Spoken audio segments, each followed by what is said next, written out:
Hi gang, Rob here. It is the evening of 25 July 2013 and we've got a little from the sharpening bench video for you all this evening. This one courtesy of my buddy Danny, who started out just as an eBay customer of mine. He bought this ZT0550.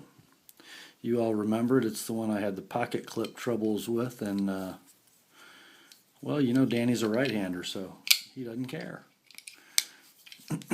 This one's got a bit of an interesting story, so we'll start with it. I guess, gosh, maybe just a month ago, Danny bought this, and you know, it had one of my edges on it when Danny bought it, and it went to him, and shortly after he bought it, he subbed me on YouTube and started watching some of my videos and got a hold of me and said, hey, I'd like to send you some stuff for sharpening. And a few weeks went by and he did indeed call back and have a bunch of stuff to send, not only sharpening jobs but some knives for review. What a great guy. He sent me, I don't know, 6 or 7 knives, 2 to sharpen and a bunch to review, and even a little bonus along with his sharpening fee. He sent me a little 9mm for the target range. That's pretty cool. So it was kind of important to me that I do a good job for him, especially on this knife. You know, would one of my edges go dull in a month from proper use? I think we know better than that. And Danny was a little sheepish about telling me why this was coming, and last night I was texting with him after I got done sharpening it, and he finally told me what happened. He loaned this knife to a buddy of his, and the guy was cutting some kind of a rubber mat with it on concrete, and boy, he took some edge, took some material with it. Now when I resharpened this for Danny, I sort of made that micro bevel a little more pronounced than I usually do, made it a little steeper, because this guy uses his knives, and I didn't want him to have to send it back to me anytime soon, so there's a little more beef behind the edge than there was when he bought it, but boy, it's still sharp. Let's see if we got that edge back to the standards of the Apostle P sharpening bench. Let's take a look here.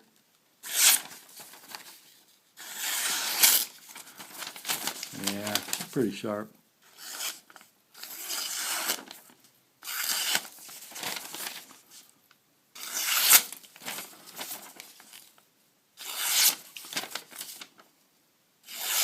A little snag there once.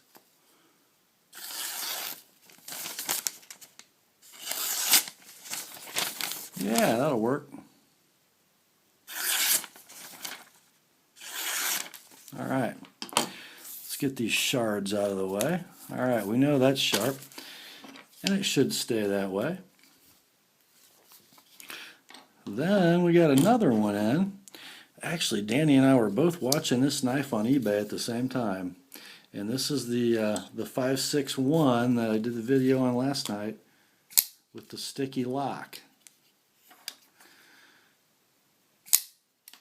And, well, in fact, before I get into what I did, I want to show you a little video clip now of this knife disassembled after sharpening. I usually like to take the knives down that I sharpen and do a good detail clean inside them, because, you know, the slurry with the abrasive material gets in the pivot area of the knives, and I don't like to ship them back like that. So while I had it down, I took a little video, and there's some interesting things I want you to see, so hang on for that. Okay guys, post sharpening, we're now going to detail clean the inside of this ZT0561, and this is kind of a well-used knife, so I thought I would let you see what it looks like inside, used, a little worn, a little dirty. And this is the one you'll remember that has the lock stick problem. As you can see, it's pretty dirty.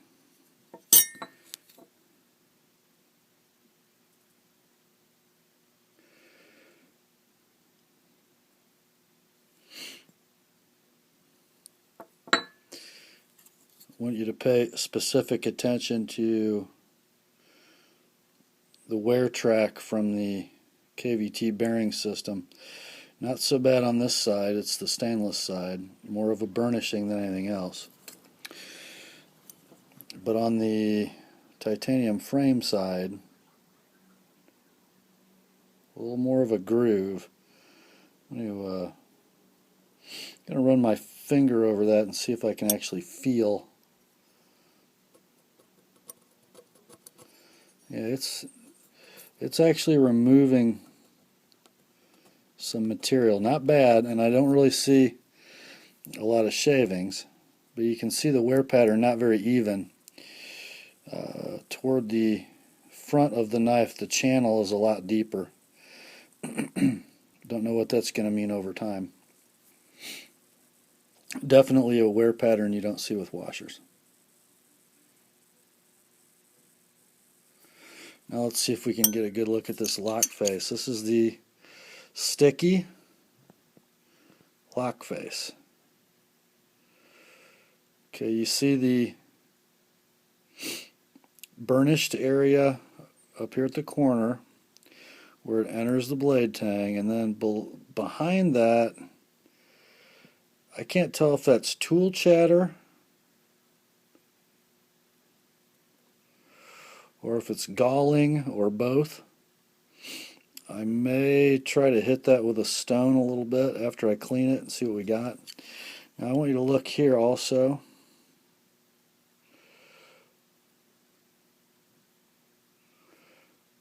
Right at the end of that lock bar. A pretty good curve, which is interesting to me. And the apex seems to be right in the middle of that lock bar. That continues that way. We could see blade roll later.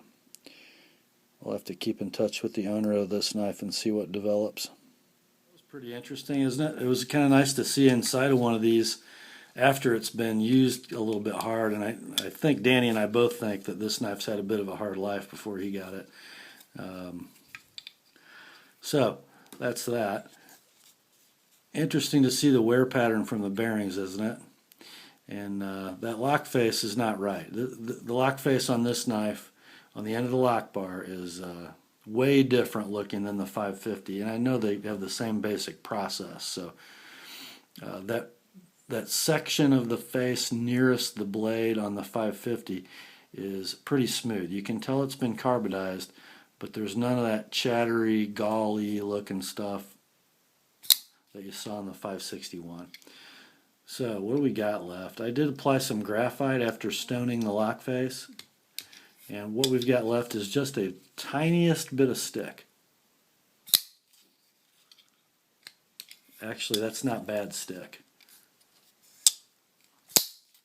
That's a pretty robust open. That's about as much as I can make it stick. That we could live with, couldn't we? Alright, I think that's going to serve Danny well. And Danny, if you don't have any graphite in a bottle, a little pencil lead will do just fine. If it starts to get real sticky, just put a little on the blade tang right there. It may work itself out and get better. I want to talk a little bit in this video, since I've got both these knives sitting here, do a little comparison of these two ZTs. Let's see what's different. Obviously the 561 is a longer knife. Try to line up the fronts of the handles. And as you can see, the 561 has a little bit longer blade, about a 1/4 inch longer blade, and the handle also. However, the 550 is kind of a chunkier knife, a little bit thicker. Try to get them side by side here for you. The handle's a little thicker on the 550.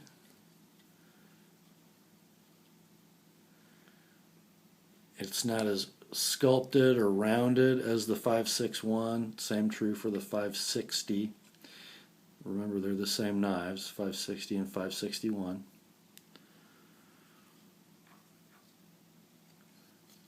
A little difference in jimping too. And they did this backwards in my opinion. Now, both of these knives have jimping on the blade, which is plenty adequate for traction. The spine of the handle, though, on the 550 is smooth, and that's fine. It doesn't really need to have anything. You got a nice finger guard where the tang of the blade is, and you've got good jimping on the top. There's no need to have jimping here. You could have it if you wanted it on this knife. However, on the 561, not only is it unnecessary, it's a bad idea. Here's why. If I'm flipping this knife aggressively, where's my finger land? Right on that jimping, and it's kind of sharp. You flip it enough, it starts to hurt. Not really sure why they did that. It doesn't need to be there. Also, the jimping where the pinky goes, put it in my right hand, is also very aggressive. The 550 has it, but it's a little rounder. And if you want to get an idea what this does to your hand, if you guys, any of you subscribe to Cliff Stamp, he's got a pretty good hard use video on the 560 or 561 where he's cutting some wood, and that jimping really starts to hurt.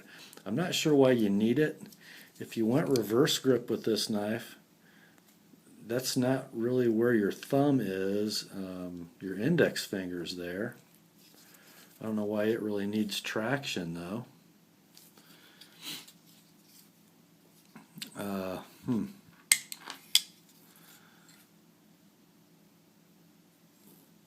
You know, it's kind of odd. This knife, the 561, appears to be the more ergonomic of these two knives.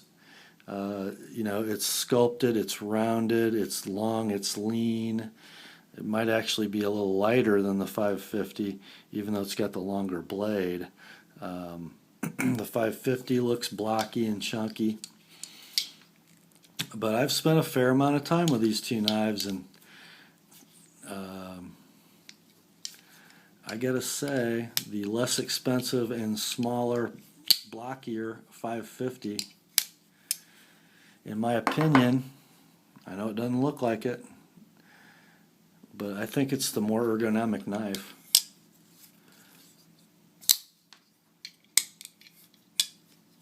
The flipper on the 561 just kind of gets in the way at times.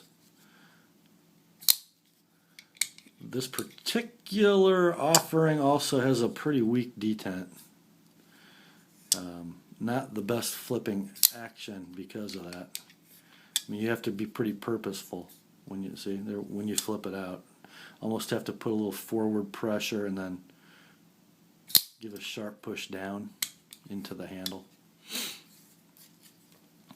You know, as you guys know, you know my saga with ZT.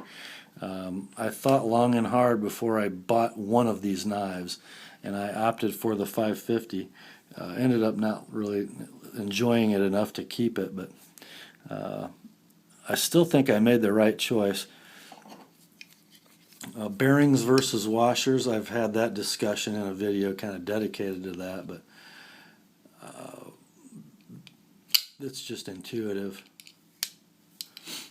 It's actually easier to deploy this blade without thinking via thumb stud and phosphor bronze washers than it is with the flipper on the 561. I mean, your hand needs to make no movement. Just rest your thumb against the back of that stud and push. You can't make it not come out. The detent is a little stronger on this knife. No hand movement required, and you don't even feel like you want to use any. Just, that's as soft as I can push it, and it flies out.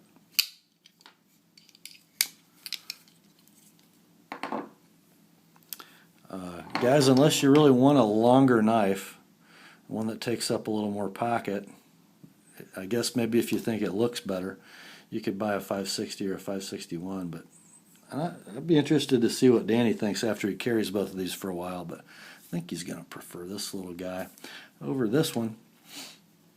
You'd never know it by looking at it, or probably by watching YouTube videos. You guys seem to really like it. I'm not in that camp, I guess. Oh, let's see if this one cuts.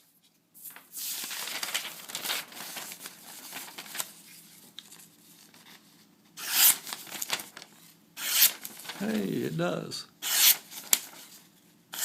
All right.